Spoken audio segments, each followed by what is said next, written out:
Welcome everybody. Those of you who've been watching the news over recent weeks will have noticed there's been quite a lot of discussion over the provision of new blue passports, which are to be the symbol of Britishness once Brexit is completed and the current contract for the Burgundy passport comes to an end. And this has raised quite an amount of attention in the popular press and also raised the possibility of a protest by one of the unsuccessful bidders. Regardless of the merits of this case, it does raise the wider issue that where we are project managers, anything involving procurement that could lead to a protest might be a threat to and derail the schedule or the costs of our project, or even upset some of our major stakeholders. So I'm David Worley, and with me I've got some subject matter experts, Sarah Schutt, Ian Heptonstall and Philip Rees, with whom we hope to shed some light on this issue and get some advice and guidance for project managers on how to avoid these pitfalls. Yes, can I introduce my pal? We have Philip Rees, who's a procurement specialist. Morning, Philip. Morning, David. And Ian Heptonstall. Morning, Ian. Morning, David. Hi, Philip. And we are hoping that Sarah can join us shortly. But what we plan to do today is look through some of the aspects of how a protest can derail even the better run procurements. Some of the rules that define, we go through defining the criteria and how to follow the protest process.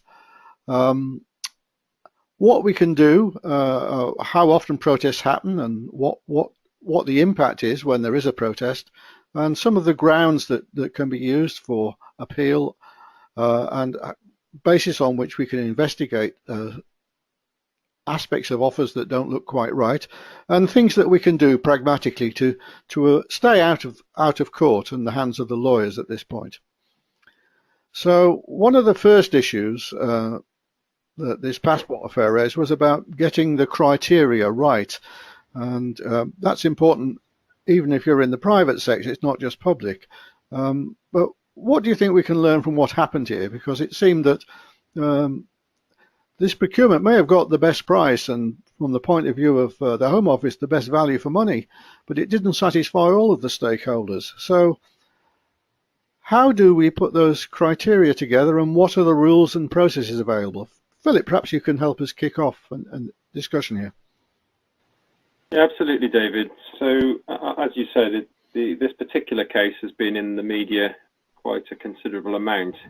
And the very first reactions, you rightly point out, have been very emotionally driven, because probably split the country 50-50 in terms of how many believe that the passport should be made in the UK. It's a very emotional thing, national security and various other factors that people initially grab onto. But at the same time, the other half of the country, and perhaps as people start to think about it more, would realise that it has gone through a detailed and a seemingly robust process, because as many of the viewers will know, the form of protest has now fallen away from the losing bidder, who was in fact the incumbent. What this does, of course, highlight is the need to choose and select clear criteria for why are we doing the project in the first place. Now, I think in this case it was the fact that the incumbent supply contract was due to expire, I believe, in around 18 months' time. So obviously there was a need to do something and to follow the various public procurement rules. Now, although this project was in the public arena, the same criteria and obligations do exist for any procurement project, whether public or private sector. The key thing being to make sure that everyone understands right from the outset, why are we doing the project? What are the objectives? Do we understand what the risks are with the project?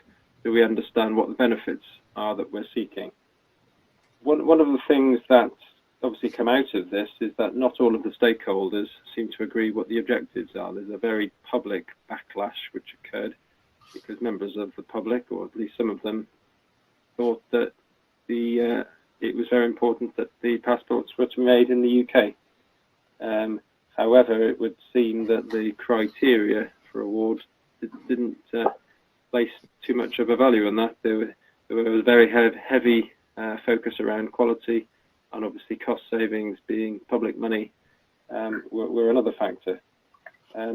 What I would say around this is it's normally a good idea to select your criteria and understand your project before you get into defining your procurement approach, who in fact the bidders would be, whether it's in the public or private sector. So how do you go around selecting those?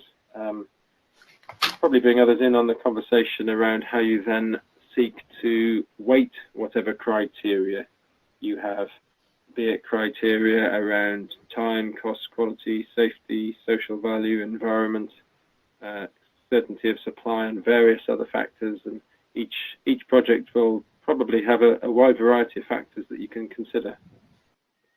For me, that's the exciting bit about procurement. The procedure will say you need to have well-defined criteria.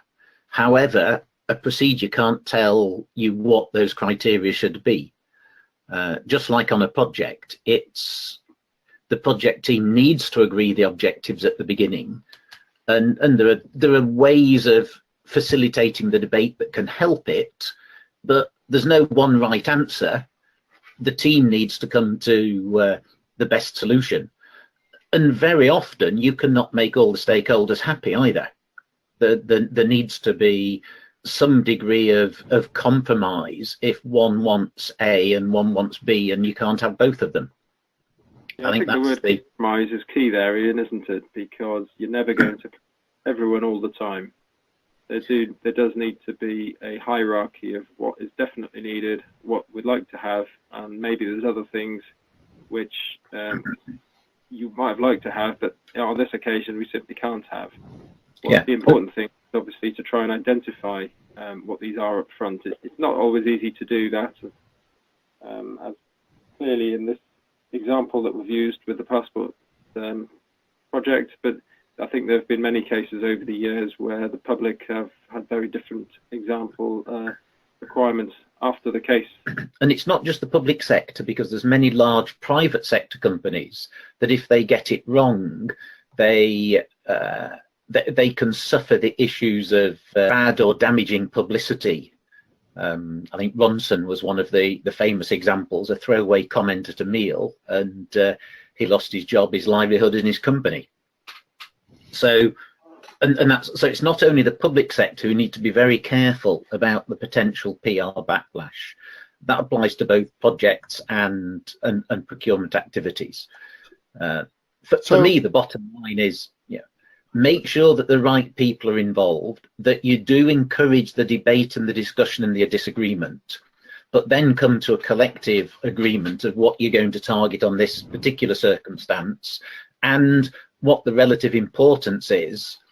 On this short discussion, it's probably too short to get into how you decide the relative importance, and then of course the way that you calculate and assess the relative bids opens up a whole other can of worms we probably haven't got the time to talk about today either.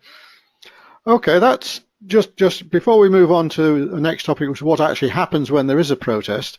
Who manages this process? Because as a project manager, it's my accountability to manage the stakeholders, but with procurement, you tend to be in the hands of a very highly professionalized thing who may think, well, we're the professionals, we'll take care of that. So how does it typically happen?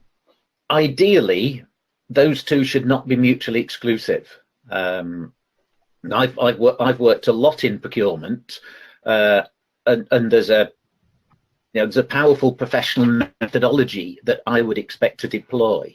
However, as a procurement professional, it is not in my gift to decide what the criteria should be and what the relative importance are. That is for the relevant stakeholders to each individual selection. Now, I might have my personal opinion as part of the team, and I might test and challenge other people as to whether their view is collective or personal, and I think facilitating good procurement and good project involves that sort of challenge. But it's not for the procurement professional to decide what the criteria should be and what the ratings are. It's their job to make sure that they're agreed and understood and decided at the beginning. That's my thought on it. Just like a project manager. Okay, so that's our key account. Philip, one last word, and then we'll move on to what happens with when there is a protest. I think what we're talking about here really is around project governance and setting out who are the decision makers, who are the doers in the team, as Ian suggests, who facilitates and coordinates the activity and ensures the process is being followed. But then you need to have clear rules established early on as to who does what, who decides what. And I think a key point for me is making sure that stakeholders, gatekeepers and decision makers and project sponsors are all lined up early on to make it clear as to what the decisions are and what the direction is. Just before moving on, David, that's just prompted me of a discussion I was having yesterday. When I talk about the project manager, I'm meaning the individual with end-to-end responsibility, not the person who is there to deliver what has been decided by other people. So if there isn't a stakeholder agreement, in my view, the buck stops with the project manager. There has to be an individual accountable for making sure that's clarified at the beginning. You're right. If this procurement activity is managed by a procurement professional, at the next level down, they have an obligation, in my opinion, to make sure that those things are clear before they move through the process. Okay, I think that's clear. So I'd like to welcome Sarah and put to her a question that I know she's had some exposure with, and her background is contract law, and she's a practicing lawyer. Occasionally there is a protest, and you can end up in the hands of the lawyers once all these professionals have not delivered on what you want. So, Sarah, what happens when there's a protest, and how can it affect your project? Thanks, everyone. Lovely to be able to join you. I would hope that you would have lawyers running alongside your procurement, supporting the procurement team to get those documents correct, get them as accurate as possible, and to really test out those criteria that you were talking about previously, to make sure that they are the items that you want to test the tenders on. So I think there is a useful and helpful role for lawyers earlier on. Yes, of course, we get called up in a panic by all sides once there is the award of a contract or the indication that there is a preferred bidder, and that's the terminology that we're using, and that there is an intention to give the award to a particular tenderer. Then yes, it can be a bit all hands on deck and a bit of an intense procedure. I mean, initially what you're going to hear back is from the unsuccessful bidders as to whether they accept the decision or the intended decision of the authority, i.e. we intend to award it to X and not to Y or Z, and Y or Z must say whether they accept that or not. In terms of protest, the most common route is going to be a complaint from Y and Z that in fact the award should not be given to X and should be given to them instead. And then of course you're into having to pull apart the tender and potentially into a legal challenge to the award of the contract itself. That doesn't happen immediately, although it's a very intense period, particularly for lawyers who have not been involved in the procurement, in the run-up and in the tender procedure. So getting a feel for what the project is all about, what the planned intentions are, what the objectives that need to be realised are, what the aims of the authority and they want to achieve, etc., and how do they map into the criteria which have been selected as the ones against which the tenderers are going to be tested, not only what the criteria are, but whether there is any weighting attached to them or any particular factors which may skew what would otherwise be plain scoring.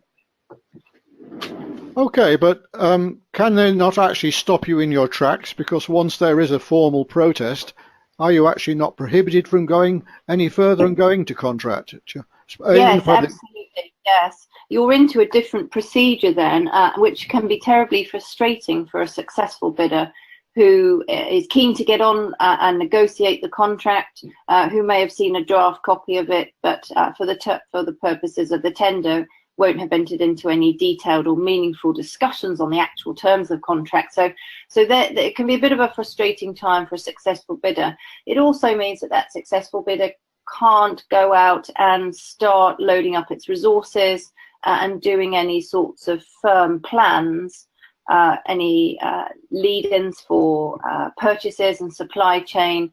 All of that has to be frozen. It's all put on hold pending potentially going down this separate path of legal challenge which is brought by one or more of the unsuccessful bidders.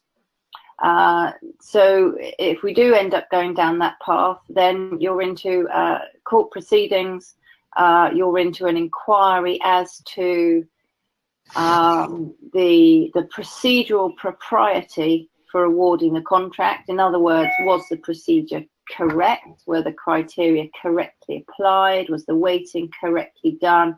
There may also be inquiries, depending on what the documentation discloses. There may be inquiries as to proprietary of individuals. That has come up on a few occasions. So we're looking at the proper award of contracts with no bias, no hint of bribery and corruption. And of course, that's been a big part of construction industry for the past 20 years or so, but particularly in the last few years since we had the Bribery Act 2010. And in terms of a legal challenge, in fact, prior to getting to that challenge, there's a whole host of to and fro and exchanges of documentation. There's a case recently called Mersey Travel where the unsuccessful bidder wanted to get hold of some of that documentation, seemingly to analyse internally whether it was properly the unsuccessful bidder and whether it should not pursue any formal legal challenge. So there are a number of steps to be taken before you actually get to a court challenge, if you like. There is something called a confidentiality ring, which is created in order to ring fence the disclosure between named specified individuals. Again, that is a device which is used to try to explore the propriety of the award making and to, if you like, provide a safe space for all of those who are affected to talk it through. And again, it is a means of trying to avoid that formal legal challenge from being raised. So it's an opportunity for the authority to open its books in a way and to explain what it's done and who's been awarded what and why. And it's an opportunity for the unsuccessful bidders to get hold of documentation which they would not otherwise be entitled to compare it perhaps with their own and to look at where their deficiencies in their scoring were. And once they have that, then we have found a drop in the number of legal challenges. So it's almost a dispute avoidance provision, if you like, that you can create these means for open and confidential discussion with the idea of trying to avoid anything going further. So we don't open up all that stuff once you're in the court. We're doing it all pre-proceedings. Okay, sounds like a bit of a nightmare scenario for me as a just as a humble project man. Anyone got any war stories, Ian or Philip, from being in this scenario? No, I try and stay clear of the public sector if I can. Yeah, lucky man. Okay, okay.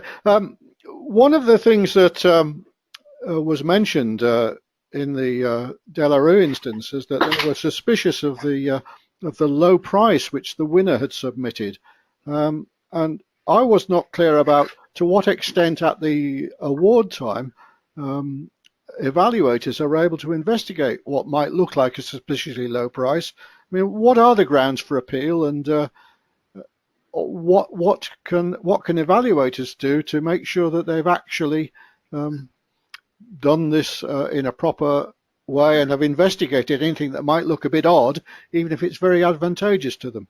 Who would like to kick off on that? Yeah. I'll kick off on a part of it, not so much the full procedure, but this whole idea of suspiciously low bids. Because I can remember coming across it once when I worked in the chemicals industry about 30 years ago, and we were in a procurement training day, and we'd been learning some of the ins and outs of building your own in-depth cost models and understanding some mechanisms that could lead through to pricing that you got from suppliers. And we were just learning about a mechanism where suppliers can quite validly offer you a price that's significantly lower than the market average or what they would normally offer under very particular circumstances.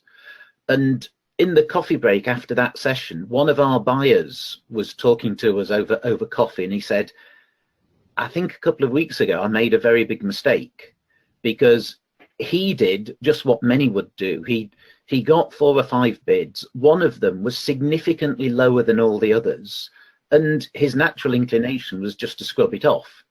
Now, we were in the private sector, so there was no legislative reason that we couldn't do that. And all of a sudden he realized I should have explored it in a bit more detail.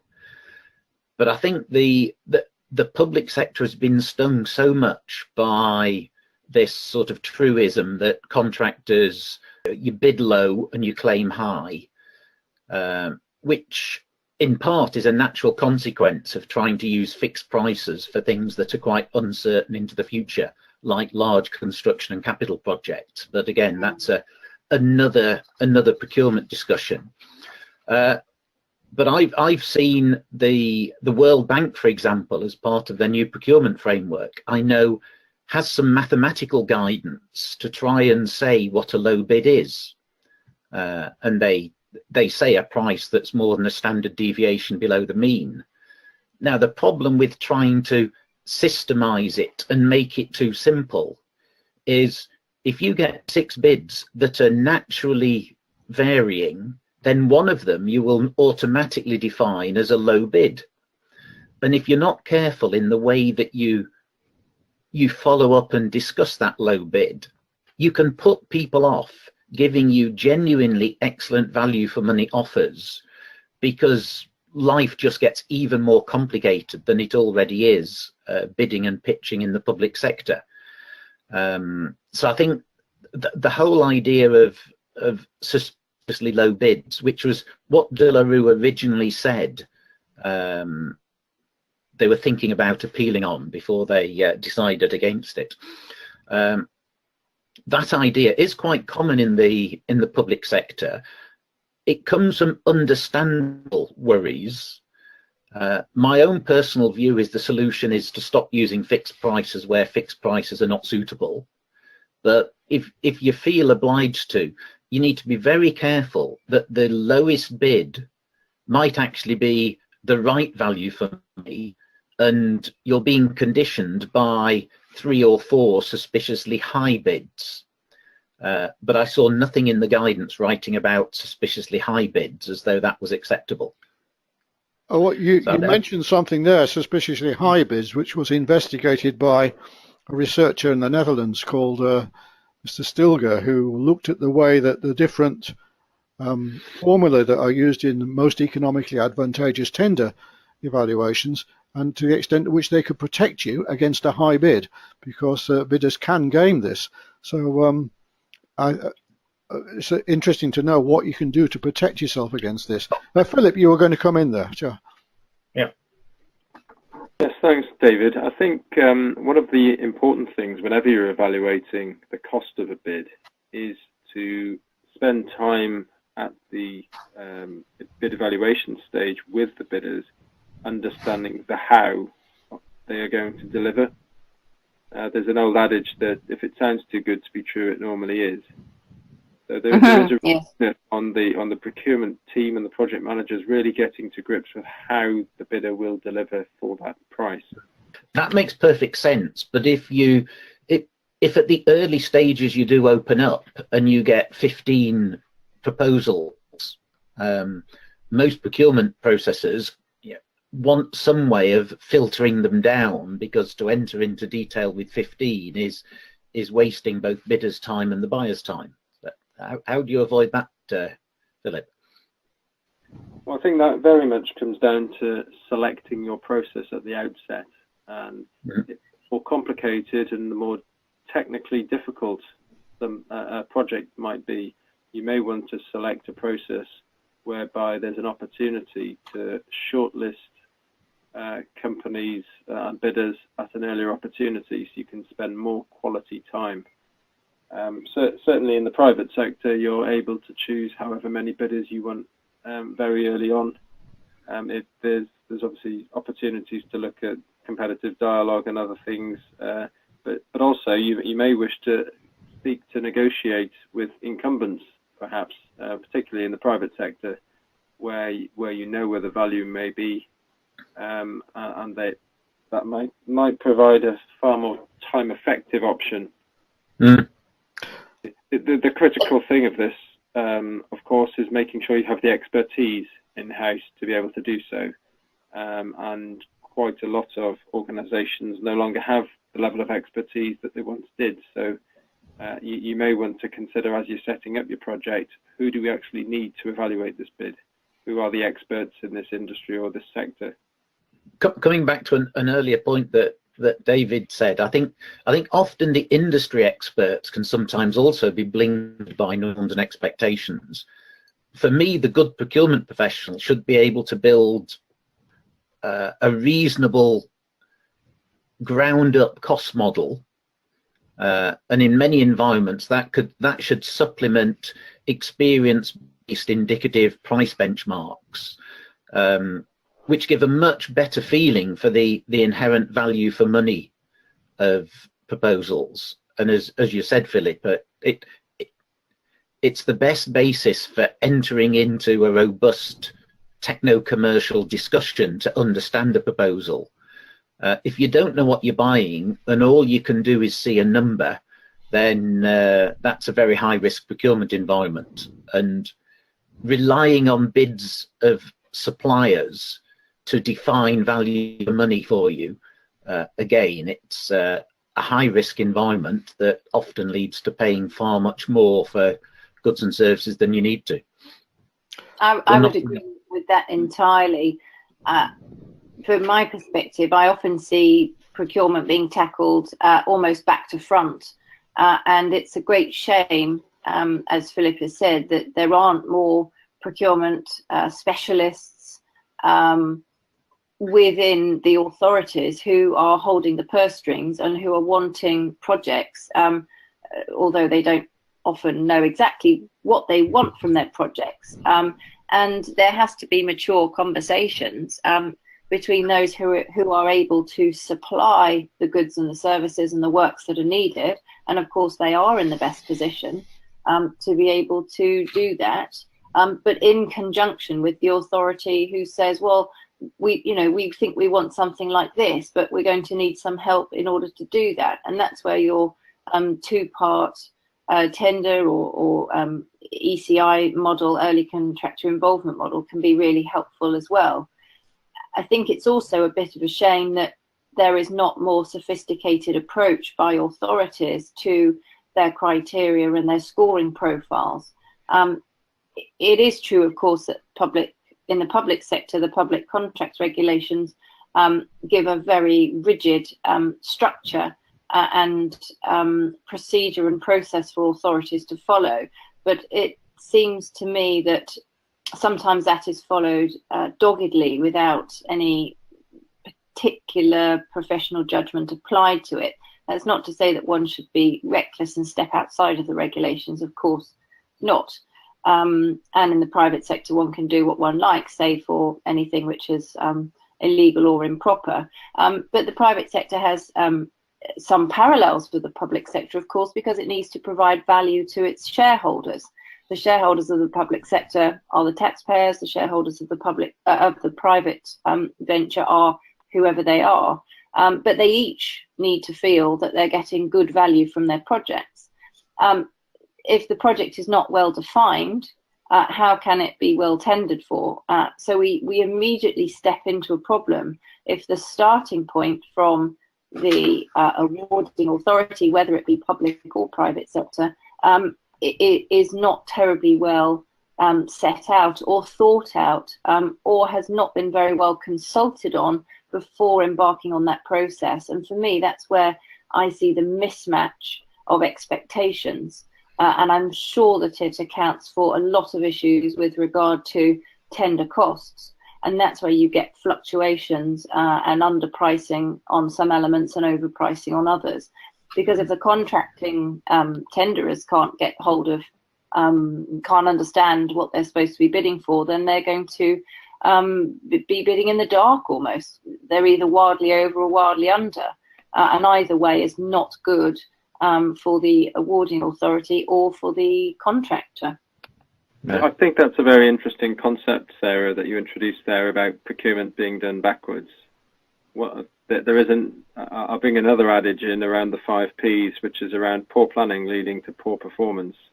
And very often, procurements are rushed very quickly to the tender stage without spending time up front understanding how is it currently done, what are the ultimate drivers, and if we take cost as an example, what drives the cost currently, how is it built up, what are the different factors that impact on that, and then knowing who are the incumbents, how is their workforce made up, how do they deliver.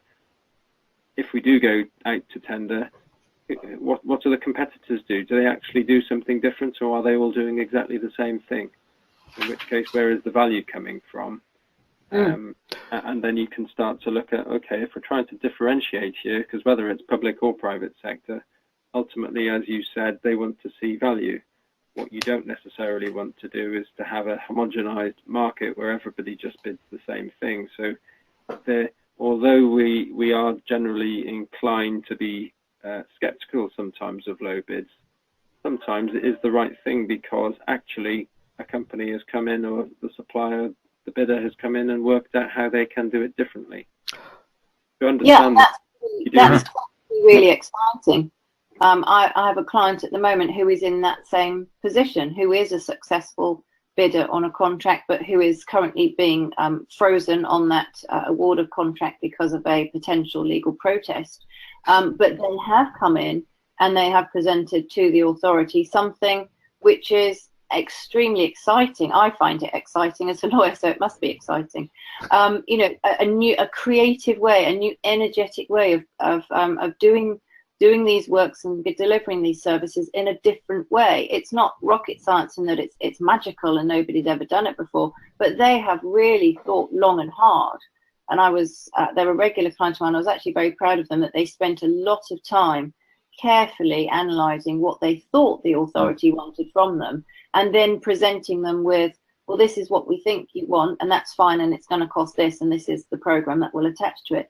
But we've actually spent some time thinking about how we could deliver it in a different way for you, and how we could derive some value. And there might be a little bit more cost up front here, but this is how it directly links to saving value there for long-term maintenance, things like that.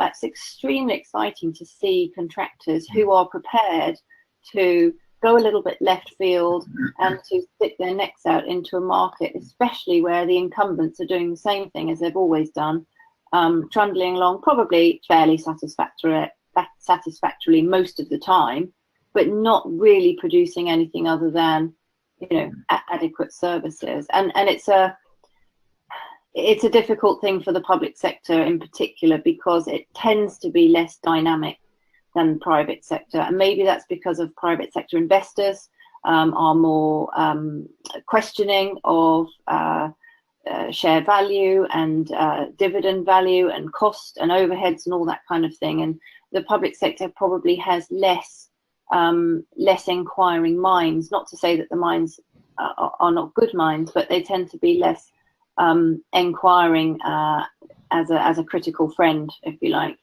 So for me to have, that's how I tend to be described, as a critical friend.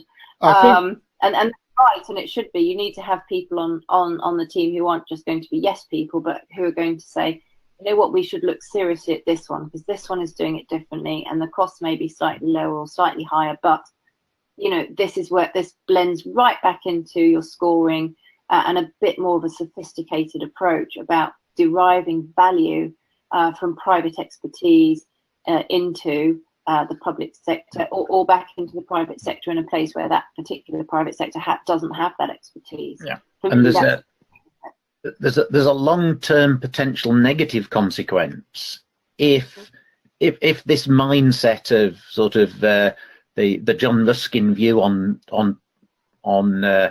price, you know, if it looks cheap, it probably is, rather than the inquiring, let's understand what's based on that, and that is. If your client, Sarah, and I've seen this in lots of environments and done it myself, if you put blood, sweat, tears and emotion into a proposal that you really believe is in the best interests of the potential client, but then it just gets scrubbed because of some, you know, procedural uncomfort or an unwillingness to enter into an exploratory discussion at this stage. The trouble is, next time, you've inhibited the innovation, and if the market believes that your process is very rigid and dogmatic, and they'd be wasting their time bringing new ideas and innovations to you, you get what a supplier of mine 30 years ago called malicious obedience. Excellent analogy. The suppliers obey the client. The malicious bit is they know things can be done better, but they know if they speak up, it actually upsets the clients. You know, people's egos or easy life gets upset because they're going to have to think and make a judgment or change what they believed was the case before. That's very risky to bidders to do. You know, for me as a buyer, the key job is to encourage that and make sure you're not inhibiting it. An overly narrow process does exactly the opposite. You get 7 bids, but those 7 bids are 80% more than the average market price for what you're buying. That brings me on to a topic. I really need to start closing it down because we don't have time to cover all of our. What essentially, Ian, you're saying there is something I've long suspected, which is this process-driven approach with rules everywhere is actually denying value and shutting out innovation in many cases. So, but that's a long topic which we can discuss elsewhere. I just quite quickly like to divert discussion in the last few minutes that we have. What can we, as project managers, do to stay out of court and out of the hands of the High Court judges? So additional governance and controls on the project might be one thing, but can we just have a quick round? One thing you can do to stop yourself ending up in this position. And then I'd like to ask anyone who's listening in, please use the voting tools that you can see now on your screen to tell us where you would like us to go in terms of things that the APM SIG could produce for you to help you with this sort of thing. So let's start with you, Sarah. How to stay out of court? I'm going to tell project managers to be nosy. Be nosy. Go talk to your procurement professionals. Ask them what potential projects they're working on. Offer up your expertise. Be vocal and helpful and knowledgeable, and don't feel butted out and told, well, we'll bring you in when it's all done because this is our remit and you're going to be in delivery phase, there's lots and lots of useful things, experiences that project managers can bring to the pre-contract, to the procurement stage. So go get involved with your colleagues and grow a bit of a thick skin if you need to. Okay. Philip, anything to add? I think there's three things for me. First of all is make sure you're clear from the outset and the whole team is clear what you're trying to achieve. Because if the project team isn't clear what the objectives and the outcomes are, then the bidders aren't going to be clear either, and then it's going to be very difficult to differentiate. During the process, I think the fundamental thing I've always found is to make sure you're treating all of the bidders equally and fairly. You're providing everyone with the same information, you're giving everyone the same opportunities, you're giving everyone the same level of respect and trust during the bid, and you're making sure that everything you do is well documented. And the third thing, I think, is obviously to manage the communications very clearly and plan how that will be done both through the process and when it comes to award, to make sure that you don't get into these emotional potential media outbursts simply because of timing of an announcement or other matters. Ian? I would add to that to remind us that zero risk doesn't exist. It's not possible. So there will always be some probabilities. And what that means is, don't forget that the purpose of procurement is to find the best people who can offer the best value for money. And the procurement responsibility is to excite and motivate the best bidders to give their best during the selection process. And that, to me, is good process. Make sure that we don't worry too much about one downside, which might be going to court, and smother ourselves in bad process that at the same time reduces the chance of us getting good value for money and puts the best supplies off. Well, thanks very much. That's been a very stimulating discussion, and I'm sure we could talk at length about many of the topics that have been raised here. So if anyone is listening to this discussion will be recorded or has been recorded and will be issued as a podcast. You can still tell us what you'd like us to do next. I mean, what would you like to hear more about? What would be the best format for you? So please do go to the instructions which are now appearing on your screen, or for those just listening, go to www.menti.com and use the code 161527 and you can put some input into this. And we will take that on board in terms of what we do in terms of future events. So thanks very much to our panel and for giving your time. And I've found this a fascinating discussion which has helped complete my education. And thank you for anyone who's listening in, and do let us know where you would like to go with this. Thank you.